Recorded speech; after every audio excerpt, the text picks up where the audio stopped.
Hello everyone, welcome to the Gnoland tutorial series. We'll cover up every aspect of Gno in short, efficient video. They are meant to treat a subject independently using efficient visual and a working example. They should be watched along the documentation and your own exercise and experimentations. As for myself, my name is David and I'm a DevRel in Samourai.world. My job is basically to help you in your journey, so for any questions, I'm available in the official Gnoland servers available in the descriptions. If you feel I didn't cover an important subject, you can tag me on Discord and I will do my best to recommend or make a video to suit your needs. As of today, we cover the installation of Gno and go to your first Gno project through the counter applications. Gno is based on the syntax of Go, which is known to be easy to learn with a simple syntax. To go through Gnoland, you will need basic programming knowledge of Go and a good understanding of blockchain Web3 concepts. So it is about protocol, wallets, address, smart contracts, and so on. Gnoland is a layer 1 blockchain. Basically, it means it is not relying on any underlying chain as it is done in layer 2 in Ethereum. It has its own nodes and validator and its own protocol to confirm transaction. It is based on the proof of contribution that keep being worked on, so it means that the biggest contributor will have the right to host validator. It uses the Gno language, which is a smart contract-oriented version of Go. To compare it with Solidity, natively, every code you deploy will have its visual interface and available source code since it is interpreted. This policy enforces a more readable environment. In Gnoland, you will have two main core components, the realms, which are smart contracts with safe states, and pure packages, which are reusable libraries. They each have a namespace called R and P to easily recognize them. The native token is the gnot. Now to start off, Gno is made in Go, so we need to set up your Go environment. Every binaries made by Go projects are gonna be situated in the Go binaries path. Let's go for the installation. Every content you will find through this series are available in the Github in the descriptions. You'll find multiple files or directories indexed by a numbers.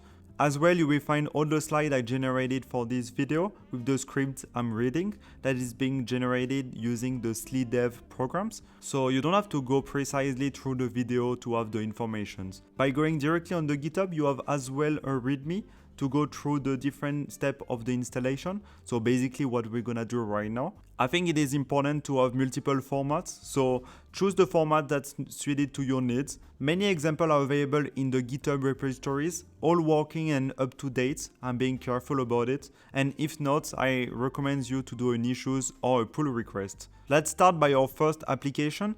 It is simply a counter that's being incremented every time we call the increment functions. We set +1 and we render it into the Gnoweb interface I will show right after through the render functions. Parameters are available in the render function, so you can do conditional renderings. For a counter application, it can be useful if you have multiple counter. Now, before testing our application, we need the gnomod.toml files, which will set the name of our package and the version of Gno that's being used.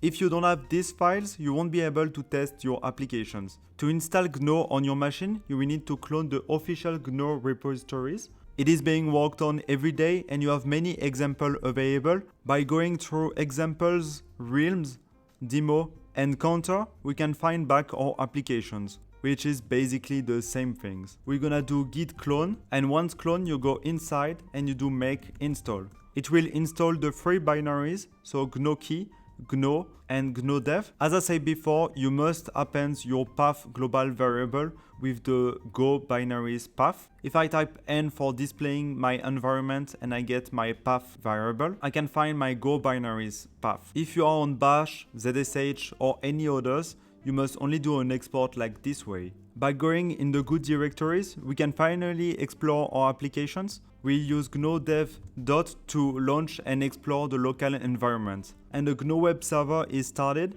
By clicking on it, we can find our application in realm demo counter. We can see there is a 0 on the main page. And we can find the source code with even the comments on the second page. We have every actions we can do, so increments and render. To do any actions on the chain, you will need a key through Gnokey. You will do Gnokey add and the name of your key. So let's say Z. We put a passphrase. and an address and a mnemonic is gonna be written in the terminal. By doing Gnokey list, we can find our different address and the one we just created. We must restart gnodev to find our keys and can be found by typing A in the terminal. I want to increment the counter by 1. Let's put our address at the good place. We put the mode fast since we are in a development environment. Full security is needed when you're doing air-gapped transactions through an offline machine, for example, or through an hardware key. And once done, we just have to copy the command and execute it. And by doing so, our counter has been incremented by 1. We can restart the transaction to increment again and again, and we can see our counter is now equal to 3. That's all for today. Thank you for listening. All the sources are in descriptions. Don't hesitate to comment and give me your feedbacks, and I'm available on the Discord for any problem. You can tag me, my name is David. Thank you for listening and see you next time.